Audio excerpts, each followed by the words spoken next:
Hey everyone, welcome to another deep dive. We love to geek out on books here, and today we're diving into one that's especially relevant for all you entrepreneurs out there. It's called Ethics for the Real World. Yes, and it's not light reading either. No, it's packed with insights, and we'll be pulling out the most valuable stuff specifically for your entrepreneurial journey. Right, because let's face it, ethics aren't just about feeling good or avoiding lawsuits. They're actually a secret weapon for entrepreneurial success. That's right. Think about it. Would you invest in a company with a shady reputation or buy from a brand known for cutting corners? Exactly. Trust is everything in business, and ethics is how you build that trust. And to kick things off, the book starts with a story that really grabbed my attention. It's about these four well-respected doctors. Oh, yeah, I remember this one. So these doctors, they made what seemed like a pretty minor ethical slip-up. They failed to disclose some financial ties in a medical journal article. And guess what? It blew up in their faces, big time. Their reputations were tarnished. Their careers took a hit. You know, it's amazing how a seemingly small ethical misstep can have such huge consequences. Right. And it really makes you think, could something like this happen in my business? And what can I do to avoid it? That's the million-dollar question for any entrepreneur, and that's what we're going to unpack today. So the book lays out four major areas of ethical concern that are super relevant to entrepreneurs: lying, deceiving, stealing, and harming. It's like the ethical danger zone map for your business. Okay, so lying, that seems pretty straightforward. Don't lie. But the book even warns against those little white lies, the ones we tell ourselves are harmless. Yes, the slippery slope of white lies. It starts small, but it can quickly snowball. So no matter how tempting it might be to fudge the numbers a little or exaggerate your experience, resist the urge, because those little lies can erode trust, and once trust is gone, it's incredibly hard to get back. Absolutely, and it can create a culture of dishonesty within your company, which is a recipe for disaster. Okay, so lying, bad, deception. What's that all about? Deception is like lying's sneaky cousin. It's not always about outright falsehoods. It's more about withholding crucial information or presenting things in a way that misleads people. Oh, I see. So like those ads that make a product sound amazing, but bury the downsides in the fine print. Exactly. Or maybe you tweak some data to make your company's performance look better than it actually is. Yeah, that's not cool. Right. And remember the Merck Vioxx scandal. They downplayed the risks of their drug and ended up facing serious consequences. Okay, got it.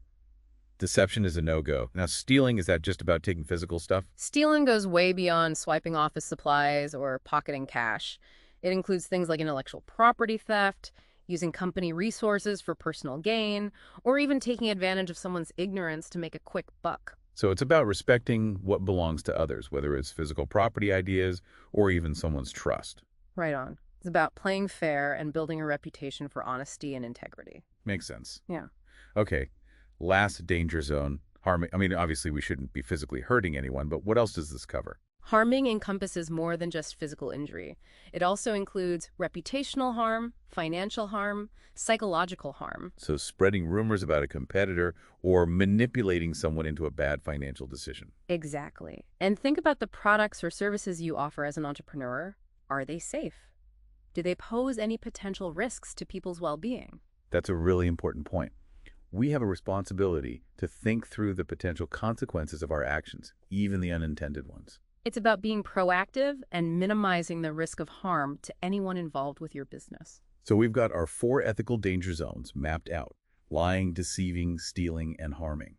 But how do we take this knowledge and build a solid ethical code for our own businesses? That's where things get really interesting, and that's exactly what we'll be digging into after a quick break.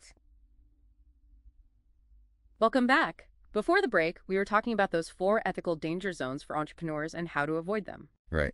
Lying, deceiving, stealing, harming, like those are big no-nos. But how do we actually translate that into a practical code of conduct for our businesses? Something we can actually use day to day. Well, the book gives us a great framework for building that ethical compass. And it starts with understanding some key distinctions, like what's prudential, legal, and ethical. Okay, prudential, legal, and ethical. Those sound kind of similar. What's the difference? So prudential is basically what's in your best interest. It's like what's going to benefit you the most, right? Okay, that makes sense. And legal, that's pretty obvious, right? It's got to be, within the law. Exactly. And then ethical, That's where things can get a little tricky because sometimes something might be legal and even good for your business in the short term. But it might not feel quite right ethically, like that gut feeling that something's off. Exactly. Like, imagine you have a chance to close a huge deal, but to do it, you got to bend the rules a little, maybe even do something that feels a bit shady. It might be tempting, right? Especially if it means a big payday. Yeah, I can see how that would be a tough call. So how do we navigate those gray areas? That's where your personal values come into play. What are those core principles that you absolutely will not compromise on? Right. It's like, what kind of entrepreneur, what kind of person really do I want to be? Exactly. And then the book talks about another important distinction, negative ethics versus positive ethics. Negative and positive. Mm. So is this like good ethics and bad ethics? Not exactly. It's more about how we approach ethical decision making. Negative ethics is about setting those clear boundaries, the thou shalt nots, the things you absolutely will not do no matter what. Okay, that makes sense. It's like setting up those guardrails so you don't even go near those danger zones we talked about earlier. Right. And that can be really helpful, especially when you're first starting out. It gives you a clear framework to operate within. So if negative ethics are the don'ts, what are positive ethics all about? Positive ethics are more aspirational. They're about the good you want to create in the world through your business. So it's not just about avoiding harm, it's about actively doing good, like making a positive impact. Exactly. And both negative and positive ethics are important, but as entrepreneurs, I think it's crucial to start with a strong set of thou shalt nots, those non-negotiables that will keep you grounded even when things get tough. Okay, that makes a lot of sense. But here's a question. Where do we even get those ethical principles? I mean, do we just like pull them out of thin air? Well, the book talks about looking to your touchstones. These are the sources of values and principles that have shaped who you are. Touchstones. Okay, so what are some examples of touchstones? Well, your religious background, for example, can be a huge source of ethical guidance. But it's important to remember that, we don't want to impose our religious beliefs on others, especially in a business context. Right, for sure.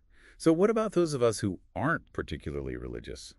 Where do we find our touchstones? Think about the values that were instilled in you by your family, by role models, even by inspiring stories you've heard. Those figures who embody qualities you admire. Like maybe it's honesty, fairness, courage, compassion. What are those principles that really resonate with you? Okay, yeah. I can see how those would become the building blocks for your own ethical code. And the book also mentions looking to professional codes of ethics. A lot of industries have specific codes that address their unique challenges. Oh, right. Like doctors have the Hippocratic Oath. Lawyers have their own code of conduct. Exactly. And while your business might not have a formal code, you can still learn a lot from those existing ethical frameworks. That's a great point. So we've got these touchstones, these guiding principles. How do we actually put it all together and create our own ethical code? Do we need a lawyer to, draft it up? It's actually a lot simpler than you might think. Mm-hmm. And it all starts with a simple question. What are my thou shalt nots? Okay, so it's like defining those absolute no-go zones for our business. Exactly. And you can even try an exercise right now. Grab a piece of paper or open a note on your phone and just jot down 3 to 5 non-negotiable rules for your business.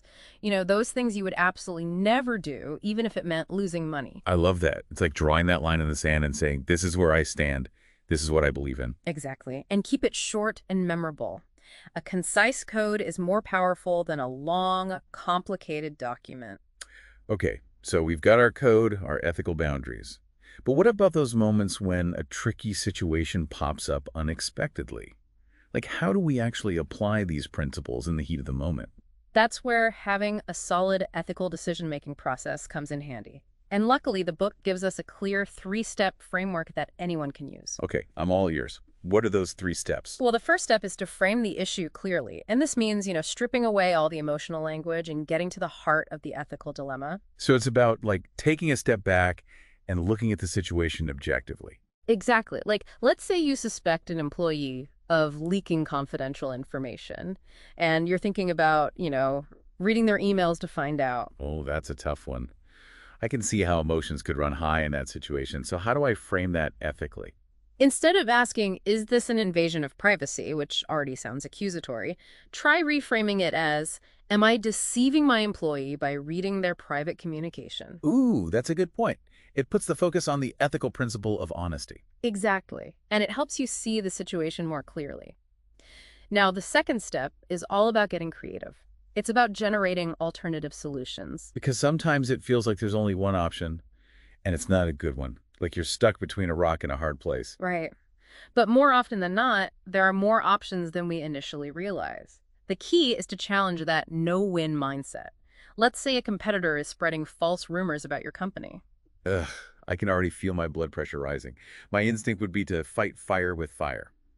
Spread some rumors about them. I get it, that's a natural reaction. But it could easily backfire and, make you look just as bad. Right. So what's a better approach? Brainstorm at least 3 alternative solutions before making a move. Could you issue a public statement refuting the rumors? Could you reach out to your customers directly and address their concerns? Maybe even try to turn the situation around by highlighting your company's positive values. Okay, I can see how taking a breath and brainstorming options can lead to a more ethical and, frankly, smarter solution. So once we've got those options lined up, how do we actually decide which path to take? That's the third step, evaluate and choose. And here's where you filter out any options that violate your ethical code. Those are non-starters. For the remaining options, the book suggests using 2 helpful tests, the role model test and the reciprocity test. Okay, tell me more about these tests. They sound intriguing. The role model test is simple. Ask yourself, what would someone I admire do in this situation? Oh, I like that. It's like having a virtual mentor guiding you. And what about the reciprocity test? The reciprocity test is all about putting yourself in the other person's shoes. Ask yourself, would I be okay with someone doing this to me?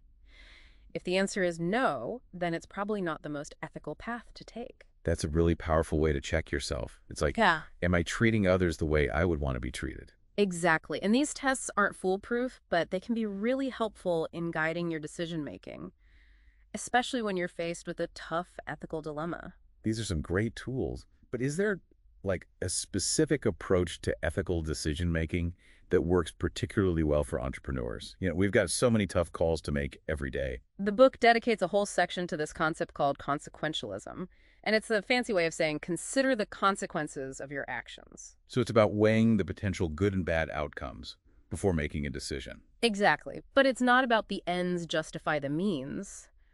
Your ethical principles still guide the process. Right. So it's not about throwing ethics out the window. It's about using them to make informed decisions. Can you give me an example of how this works in the real world? Sure. Think about Google's decision to launch a censored version of their search engine in China. Oh, right. That was a huge controversy. I remember that. They were faced with a real dilemma. On the one hand, they had their "Don't be evil" motto, but on the other hand, they had this massive potential market in China. Yeah, it's like, do they compromise their values to gain access to that market? So what did they decide to do? They ultimately chose to launch the censored search engine. They argued that, some information is better than no information, and that by being in China, they could at least offer some level of access to the outside world. I can see their logic, but I remember they got a lot of criticism for that decision. They did, and it highlights the challenges of consequentialism, because even with the best intentions, there can be unintended consequences. Yeah, I guess you can't always predict how things will play out. Exactly, and in Google's case, they did gain market share in China, but they also damaged their reputation and struggled to reconcile their actions with their values. That's a tough lesson. It shows how complex these decisions can be. So how do we navigate this minefield of ethical choices, especially as entrepreneurs? I think the key is to develop that long-term vision. Don't get so caught up in chasing those quick wins that you sacrifice your integrity.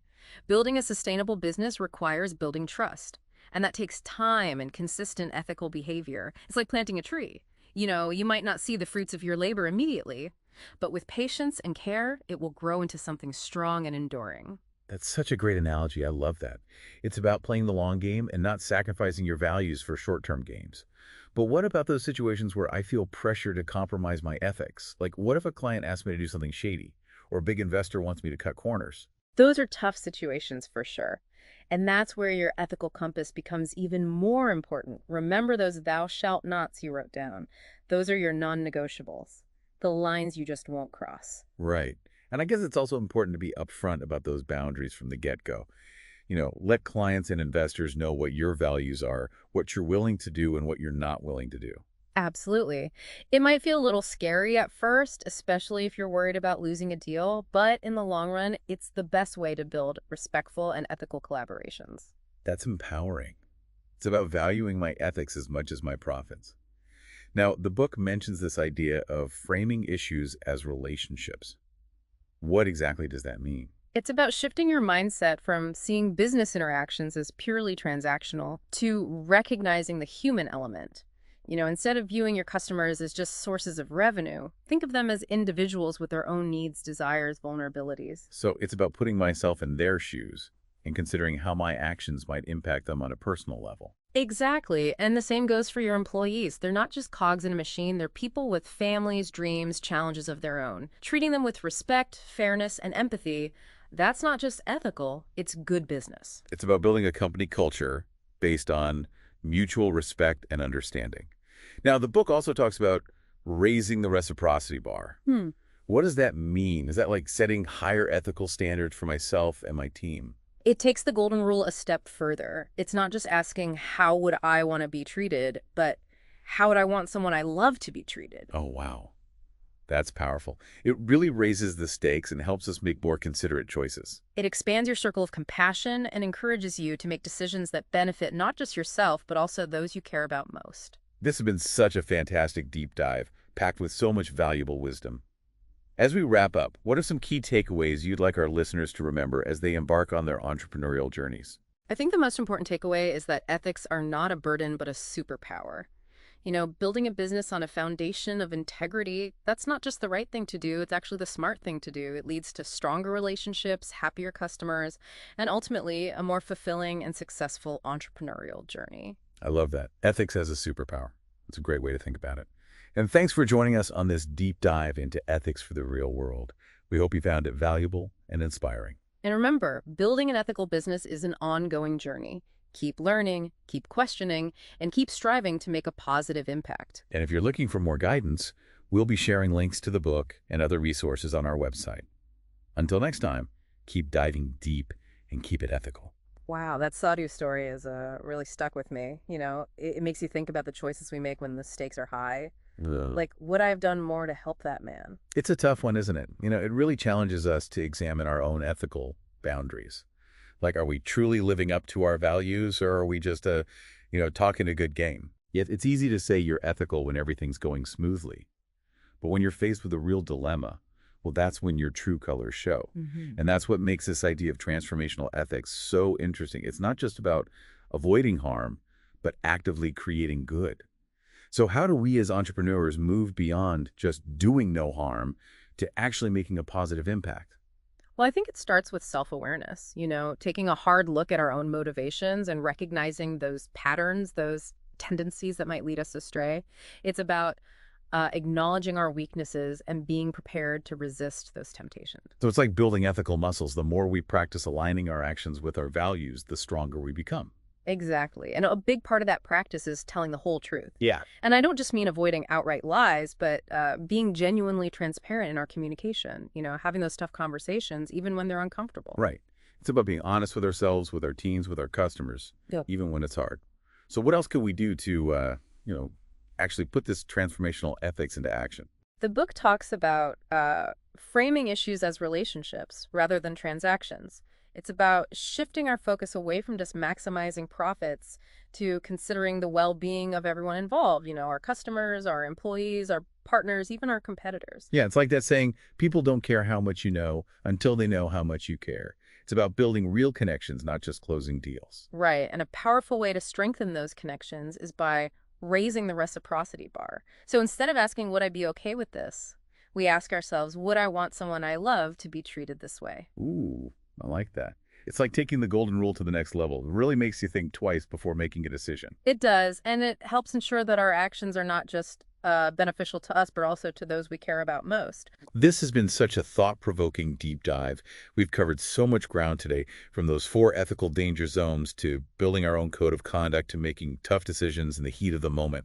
So as we wrap up, is there, one key takeaway you want to leave our listeners with as they navigate the exciting but often challenging world of entrepreneurship? I think the most important thing to remember is that ethics are not a burden, but a superpower. Building a business on a foundation of integrity, it's not just the right thing to do, it's also the smartest thing to do. It leads to stronger relationships, happier customers, and ultimately a more fulfilling and successful entrepreneurial journey. I love that. Ethics is a superpower. It's a great way to think about it. And thanks for joining us on this deep dive into ethics for the real world. It's been a pleasure exploring these ideas with you. The pleasure was all mine. And to all our listeners out there, remember, building an ethical business, it's an ongoing journey. Keep learning, keep questioning, and keep striving to make a positive impact. And for more resources and insights, be sure to check out our website. We'll have links to the book and other helpful stuff there. Until next time, keep diving deep and keep it ethical.